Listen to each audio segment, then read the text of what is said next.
డబ్బులు ఎవరికి ఊరికే రావు. ఇప్పుడు అంత కష్టం నాకేమొచ్చిందంటే ఏం చెప్పను. 1 ఇయర్కి ఒకసారి మటన్ అయితే తెచ్చుకుంటాం. కానీ అది తెచ్చుకున్నప్పటి నుంచి వండుకొని తినేంత వరకు కూడా ఎక్కడ లేని టెన్షన్. అబ్బో ఎందుకంత టెన్షన్?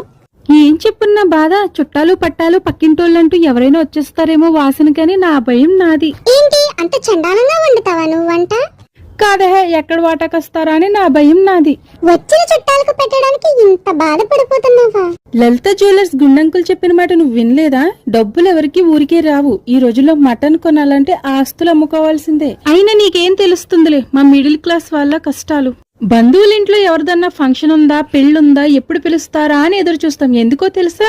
వాళ్ళ ఫంక్షన్ చూడడానికి కాదు, ఆ ఫంక్షన్ లో మటన్ వేసారా లేదా తెలుసుకుని మటన్ వేస్తే ఆ రోజు మార్నింగ్ బ్రేక్ఫాస్ట్ కూడా చేయకుండా దానికోసమే ఎదురు చూస్తూ ఉంటాం. చూడండి, ఈమె పెట్టదంట కానీ బాగా తింటుందంట.